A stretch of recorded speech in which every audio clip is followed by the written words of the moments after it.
के पणजी में 56वां अंतर्राष्ट्रीय फिल्म महोत्सव IFFI 2025 रंग बिरंगी सांस्कृतिक झांकी के साथ शुरू हो चुका है। ये कार्यक्रम 28 नवंबर तक चलेगा। 80 से ज्यादा देशों की 270 से ज्यादा फिल्में यहाँ पर दिखाई जाएंगी। इस महोत्सव का उद्देश्य है फिल्मों के जरिए देशों के बीच में दोस्ती को बढ़ाना। प्रधानमंत्री तमिलनाडु के कोयम्बटूर में दक्षिण भारत प्राकृतिक खेती सम्मेलन की शुरुआत कर रहे हैं। इस सम्मेलन का उद्देश्य है प्रसिद्ध किसान नम्मालवर द्वारा बढ़ाई गई प्राकृतिक खेती को देश और दुनिया के सामने लाना। प्रधानमंत्री यहां 10 उत्कृष्ट किसानों को सम्मानित करेंगे। साथ ही वो प्रधानमंत्री किसान सम्मान निधि की 21वीं किश्त भी जारी करेंगे, जिससे करीब 9 करोड़ से ज्यादा किसानों को लाभ मिलेगा।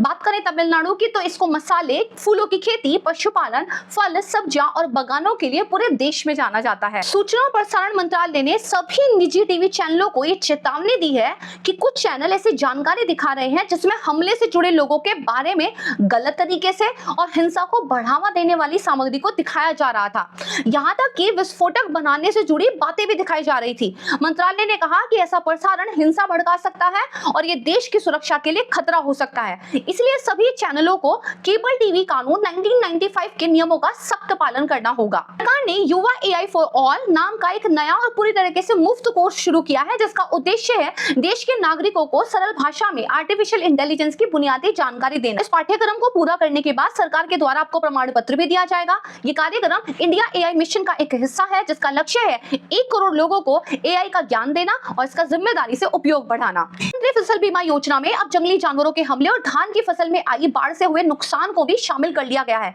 कृषि मंत्रालय के अनुसार अब राज्य सरकारें तय करेंगी कि उनके यहाँ कौन कौन से जानवर नुकसान पहुंचाते हैं और कौन से इलाके ज्यादा प्रभावित होते हैं। किसानों को भी अपनी फसल का नुकसान 72 घंटे के भीतर फसल बीमा ऐप पर तस्वीरें डालकर दर्ज करना होगा। ये नई व्यवस्था खरीफ 2026 से लागू हो जाएगी। युवा और खेल मंत्रालय ने सरदार वल्लभ भाई पटेल की 150वीं जयंती पर एक राष्ट्रीय पद यात्रा की घोषणा की है।